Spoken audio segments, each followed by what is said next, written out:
ನಮಸ್ಕಾರ. ಐಡಿ ನ್ಯೂಸ್ಗೆ ಸ್ವಾಗತ. ವೀಕ್ಷಕರೇ, ಇಂದಿನ ಕಾರ್ಯಕ್ರಮ ಏನು ಅನ್ನೋದನ್ನ ನೋಡೋಣ. ಇವತ್ತು ನಾವು ಕೋಲಾರದ ಹೆಸರಾದಂತ ಸಿಎಂಆರ್ ಟೊಮೆಟೊ ಮಾರ್ಕೆಟ್ ಅಲ್ಲಿ ಇದ್ದೀವಿ. ಇವತ್ತು ಆಟಿ ಟೊಮೆಟೊ ಎಷ್ಟೋಗಿದೆ, ಸೀಡ್ಸ್ ಎಷ್ಟೋಗಿದೆ ಅನ್ನೋದನ್ನ ಕೂಡ ಇವತ್ತು ನಾವು ತಿಳಿಯೋಣ. ಇವತ್ತಿನ ಎಲ್ಲಾ ಕಾರ್ಯಕ್ರಮಗಳು ನೋಡೋಣ.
ನಮಸ್ತೆ.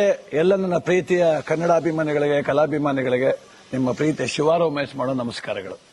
ಕೋಲಾರದ ಸಮಸ್ತ ಬಂಧುಗಳು, ಕರ್ನಾಟಕದ ಎಲ್ಲ ಕಲಾಭಿಮಾನಿಗಳು, ಕನ್ನಡಾಭಿಮಾನಿಗಳು ಈ ಐಡಿಯಾ ನ್ಯೂಸ್ ಚಾನೆಲ್ನ ಸಬ್ಸ್ಕ್ರೈಬ್ ಮಾಡಿಕೊಳ್ಳಿ, ಬೆಂಬಲಿಸಿ, ಆಶೀರ್ವದಿಸಿ, ಆನಂದಿಸಿ, ವಿವೇಚಿಸಿ, ವಿಚಾರಿಸಿ. ಐಡಿಯಾ ನ್ಯೂಸ್ ಚಾನೆಲ್ಗೆ ತಾವೆಲ್ಲರೂ ಕೂಡ ಚಂದರ್ರಾಜ್. ಧನ್ಯವಾದ. ನೀವು ಪ್ರತಿದಿನ ಟೊಮೆಟೊ ಬೆಲೆ ನೋಡಬೇಕಾ? ಐಡಿಯಾ ನ್ಯೂಸ್ ಅನ್ನ ಸಬ್ಸ್ಕ್ರೈಬ್ ಮಾಡಿ, ಶೇರ್ ಮಾಡಿ, ಲೈಕ್ ಮಾಡಿ. ಕ್ಯಾಮರಾಮನ್ ಸಂಪತ್ ಜೊತೆ ಐಡಿಯಾ ಮಂಜು, ಐಡಿಯಾ ನ್ಯೂಸ್, ಕೋಲಾರ.